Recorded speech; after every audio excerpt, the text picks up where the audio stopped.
All right. My name is Prince Odimayo. So, as I rightly introduced, I'm a trained agricultural economist. I used to be a bank worker in Nigeria. So, I've worked with commercial banks before moving to the UK in 2021. Thank you very much. Can you share your personal journey of moving from Nigeria to UK? What inspired you to move to UK? Thank you very much.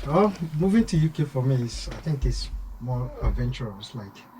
Um, I've been I've not been to UK before, but when I got here, I said that okay, things are done differently, and uh, same things, for the first time. Like it is quite different from Africa or Nigeria, where we came from, and so it's an eye opener, better opportunities, and I would not like to say that Nigeria maybe I relocated maybe because of bad economy, not really, but it's just for me to explore, to learn more, to be exposed, to new things in life, technologically, economically, and some other things.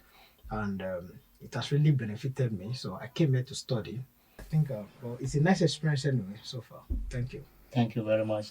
What were your first impression of the UK upon arrival? Were there any immediate cultural shocks? All right, thank you. I think for me, there's not much cultural shock because, like my colleague rightly said, the British they colonized Nigeria, so most of the things they will be doing back home, it's more or less like a replica of what they're doing here. I think just handful of it that is twisted. Maybe for instance, waking in the morning, taking a cup of tea or coffee, which we are not too used to in Nigeria. Yeah. Yeah. So and because of the cold weather, you see average people on the street maybe smoking, taking e-cig, which is not too common in Nigeria.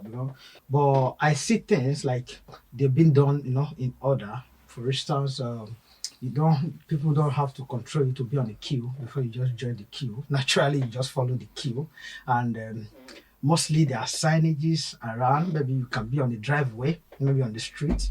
Um, yes, but I think lifestyle depressions or loneliness is there in the UK. So I think I came in during COVID era, so which was really heck, like man, so nobody to talk to, and sometimes I think my first week I have to look through the window. I said nobody is passing. What's going on in this place? Nobody is walking around. No car blabbing, no horn, no. Nigeria we greet ourselves inside traffic. I say hello, Femi, pam pam. He say are you going home, pa? So things like that. So much different. But with time we get used to it, and we coping, but there's not much difference to not much different. Thank you. Thank you very much. So, what advice would you give to Nigerians who are considering moving to the UK? What should they prepare for, both practically and emotionally? I don't discourage people that want to migrate, but you should be able to prepare your mind, towards the challenges, because there are hard times and there are times that you'll be broken. And if you are not too strong emotionally, sometimes you go to work, maybe you're being queried or you're being harassed, or maybe you find yourself in some situations. It could be unpalatable or ugly, as you may call it. So you have to put yourself in order, talk to yourself. Like Yoruba will say, Banu so sometimes you just speak to yourself while you are alone, because it's a lonely place, like my colleague said earlier. So another thing is about developing this habit of can-do spirit, because in the UK, it's all about being proactive, you know, sourcing for informations, like trying new things.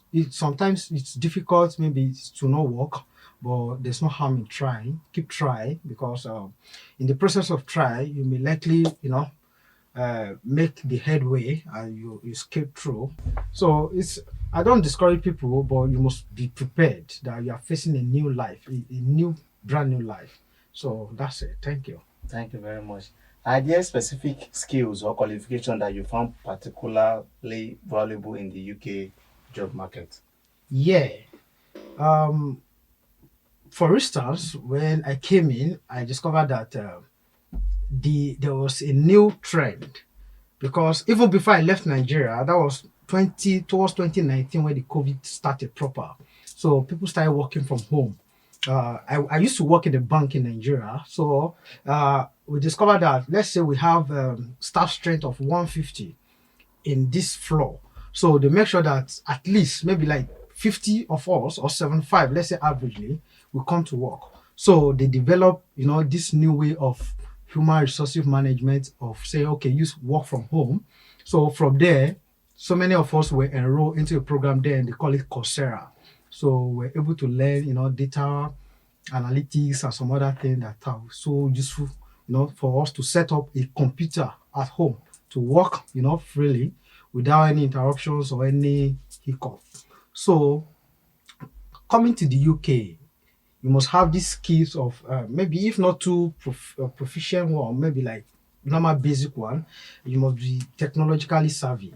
So make sure that you can able to press your phone at least, because so many things that you will do on your phone, you can even replicate on a system to do same thing.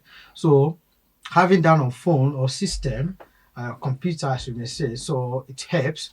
Then the skills of IT, I can say for working from home because of that diversity of or in that work culture uh, came first for me. So working from home, it could be on telecommunications, maybe customer service. It could be on medical line. There are so many people, we call them on-call services that provide solutions, helplines in the community. In the UK here, I've worked, as an helpline, providing solutions for people and without interfacing with them, but we just communicate over the phone. Then another thing that are like skills that you need in the UK or needed in the UK. For instance, the barber that's in the corner store there is making a lot of money. But some of us, because in Nigeria we see people that are into barbing or cutting of hair, we see them as they are doing many jobs, and this is really part of our problem, because some of the things that we see that there's no money in it, or we don't really take pride in it, and there's dignity in labor. That is how it's supposed to be. So, but in Nigeria, we just we even nickname them. We say Brababa. You understand? I used to have a cousin. I still have a cousin. He's not used to. I have a cousin. He's a mechanic, and oftentimes I used to think about him that assuming he's here now, he'll be making a lot of money.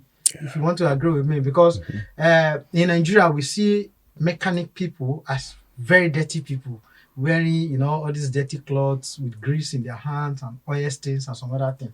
But here they charge you, they make sure that your car is fixed. As at when your MOT and everything, they fix it for you and they arrange your things, your bills follow. You understand what I'm saying? Yeah. So, but in Nigeria, we always see things as being common, like we underrate people, especially if you're not on tie and suits from Monday to Friday. We don't really respect people. We don't really regard people.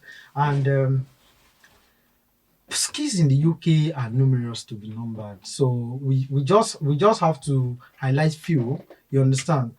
Look at people that are into headset. Or when I came in, I was opportune to meet somebody. I met them, and what were they doing to the care home? They were supplying face masks, and they signed a multi-million pounds contract, in supplying PPE to care home. What did they do? They just train their staff. This is how you do this. This is how you do that. And they go from Monday to Friday. They train people. These are skills being acquired. Being talking to people like this is the correct way. It's so amazing that it was when I got to the UK that I know that there are steps of washing hands. But in Nigeria, we just put soap and water.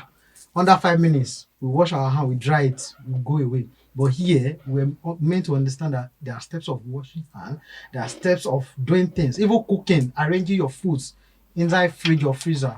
There are way of doing things. So these are basically skills that people acquire without being, doing so much or going to school. There are some that, like I mentioned earlier, they are just basic e-learning courses that we acquired on our own or through the company where we work. So those are basic things or the skills that we acquire here.